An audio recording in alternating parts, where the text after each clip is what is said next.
September 19 വിശുദ്ധ ജനുവാരിസ്, രക്തബാങ്കുകളുടെ രക്ഷാധികാരി. 15-ാം വയസ്സിൽ ബെനവെൻറ്റോയിൽ ഒരു പുരോഹിതനായെന്നും 20-ൽ ബെനവെൻറ്റോയിലോ നേപ്പിൾസിലോ ബിഷപ്പായെന്നും ഐതിഹ്യം പറയുന്നു.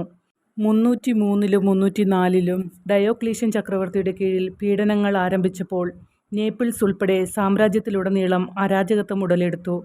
ഐതിഹ്യമനുസരിച്ച് ബിഷപ്പ് ജാനുവറിയസിൻ്റെ 4 സുഹൃത്തുക്കളെ അറസ്റ്റ് ചെയ്തു. അവരെ പ്രോത്സാഹിപ്പിക്കാനായി ബിഷപ്പ് ജാനുവരിസ് അവരെ ജയിലിൽ സന്ദർശിക്കാൻ പോയി. ആ സന്ദർശനവേളയിൽ അദ്ദേഹത്തെയും അദ്ദേഹത്തിൻ്റെ കൂട്ടുകാരെയും അറസ്റ്റ് ചെയ്തു ജയിലിലടച്ചു. അവരുടെ ചോദ്യം ചെയ്യലിൽ ഓരോ ക്രിസ്ത്യാനിയും തൻ്റെ വിശ്വാസം ധൈര്യത്തോടെ ഏറ്റുപറഞ്ഞു. റോമൻ ദേവന്മാർക്ക് ബലിയർപ്പിക്കാൻ വിസമ്മതിച്ചാൽ അവരെ കൊല്ലുമെന്ന് ഭീഷണിപ്പെടുത്തിയെങ്കിലും അവർ വിസമ്മതിച്ചു. തൽഫലമായി അവരെ കത്തിക്കാൻ ഉത്തരവിട്ടു. ബിഷപ്പ് ജാനുവരിസ് തീജ്വാലയിലേക്ക് എറിയപ്പെട്ടപ്പോൾ അദ്ദേഹം പരിക്കേൽക്കാതെ തുടർന്നു. അവരെ അടുത്തതായി വന്യമൃഗങ്ങൾക്ക് ഭക്ഷണമായി നൽകണമെന്ന് വിധിച്ചു. ഐതിഹ്യമനുസരിച്ച് മൃഗങ്ങൾ ശാന്തമായി അദ്ദേഹത്തെ വിഴുങ്ങാൻ വിസമ്മതിച്ചു. അവസാനമായി അവരെ ശിരച്ഛേദം ചെയ്യാൻ ഉത്തരവിട്ടു. ആരാച്ചർ അടുത്തെത്തിയപ്പോൾ അയാൾക്ക് അന്ധത ബാധിച്ചു. ബിഷപ്പ് ജാനുവരിസ് അദ്ദേഹത്തെ സുഖപ്പെടുത്തി. നിരവധി മതപരിവർത്തനങ്ങൾക്ക് ഇത് കാരണമായി.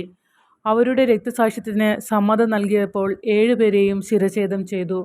അദ്ദേഹത്തിൻ്റെ ശവകുടീരത്തിൽ നിരവധി അത്ഭുതങ്ങൾ നടന്നതായി പറയപ്പെടുന്നു. വെസൂവിയസ് പർവ്വതത്തിൽ നിന്നുള്ള അഗ്നിപർവ്വത സ്ഫോടനങ്ങളിൽ നിന്ന് നേപ്പിൾ രക്ഷപ്പെട്ടുവെന്ന് വിശ്വസിക്കുന്നു. അദ്ദേഹത്തിൻ്റെ മരണശേഷം യുസേബിയ എന്ന വിശുദ്ധ സ്ത്രീ അദ്ദേഹത്തിൻ്റെ രക്തം ശേഖരിച്ച് 2 ഗ്ലാസ് കുപ്പികളിൽ സൂക്ഷിച്ചു. പിന്നീട് അദ്ദേഹത്തിൻ്റെ മൃതദേഹത്തിനടുത്തുള്ള പള്ളിയിൽ പ്രതിഷ്ഠിച്ചു.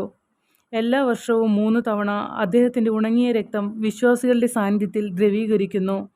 ചില അവസരങ്ങളിൽ രക്തം ദ്രവീകരിക്കുന്നതിൽ പരാജയപ്പെടുന്നു.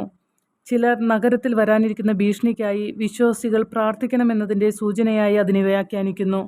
വിശുദ്ധ ജാനുവരിസത്തിൻ്റെ രക്തം ദ്രവീകരിക്കുന്നതിൻ്റെ ആദ്യ രേഖാമൂലമുള്ള രേഖ 1389 മുതലുള്ളതാണെന്ന് വിശ്വസിക്കപ്പെടുന്നു.